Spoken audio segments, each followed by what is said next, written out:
जय श्री विष्णु।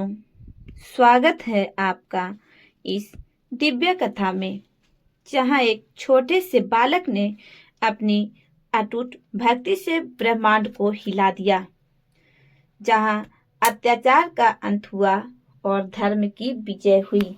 आज हम सुनेंगे भक्त प्रहलाद और भगवान नरसिंह की अद्भुत कथा। बहुत समय पहले धरती पर एक असुर राज हुआ करता था, हिरण्यकश्यप। वह शक्तिशाली था, पर मन में घमंड भरा हुआ था। उसने इतना कठोर तप किया कि स्वयं ब्रह्मा जी प्रकट हो गए। ब्रह्मा ने कहा, वत्स, कहो क्या वरदान चाहिए।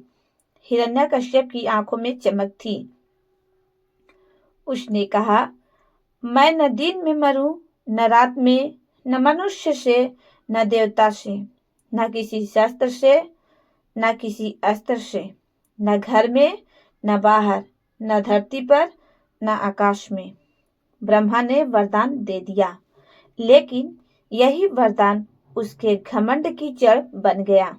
वह चिल्लाया, अब इस दुनिया में भगवान नहीं, मैं हूँ।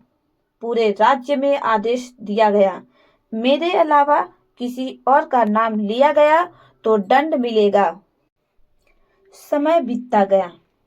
हिरण्यकश्यप का एक बेटा हुआ, प्रहलाद, लेकिन वही बालक बाद में उसके विनाश का कारण बना। प्रहलाद जन्म से ही विष्णु भक्त था। छोटे छोटे हाथ जोड़कर वह मंत्र बोलता, ओम नमो भगवते वासुदेवाय।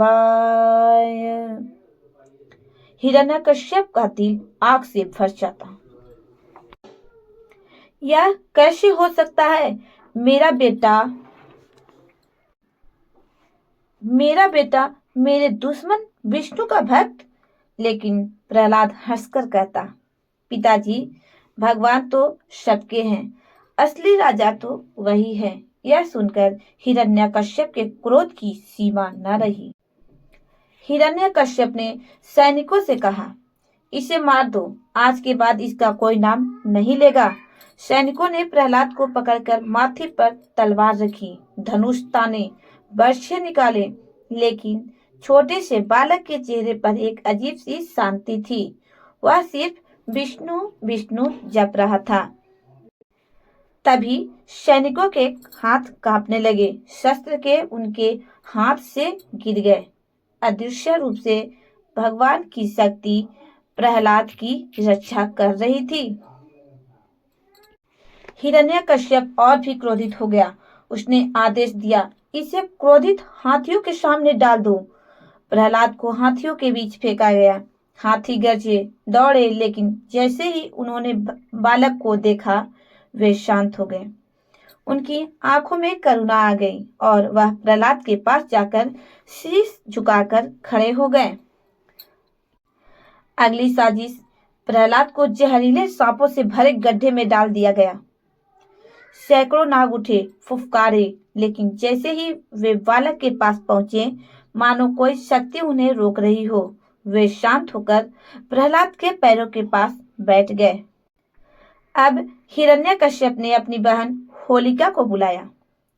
होलिका को वरदान था कि आग उसे नहीं जला सकती। उसने कहा, मैं इस बच्चे को अपनी गोद में लेकर अग्नि में बैठती हूँ, यह जल जाएगा।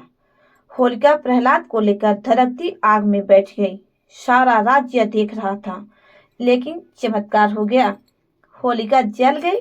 प्रहलाद सुरक्षित बाहर निकल आया, क्योंकि वरदान सिर्फ धर्म के साथ काम करते हैं, पाप के साथ नहीं।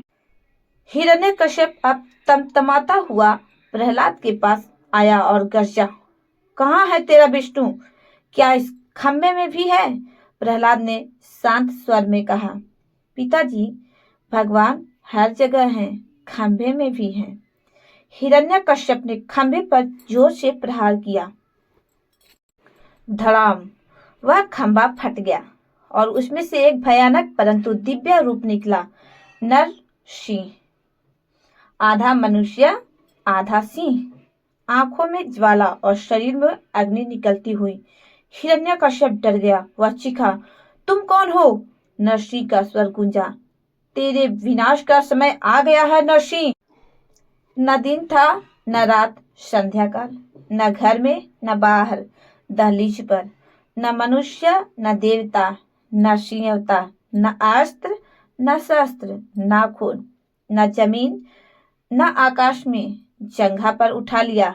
नरसी ने हिरण्यकश्यप को अपनी जंघा पर उठाकर अपनी नाखूनों से उसका अंत कर दिया। वरदान की सारी चालाकियां भस्म हो गई।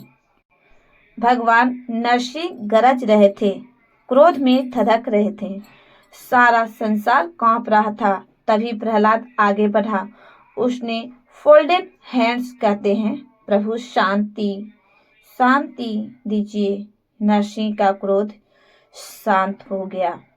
उन्होंने प्रहलाद को गले लगाया। वत्स, तेरी भक्ति ने ब्रह्मांड जीत लिया। ऐसा होता है सच्चे भक्त का सामर्थ्य।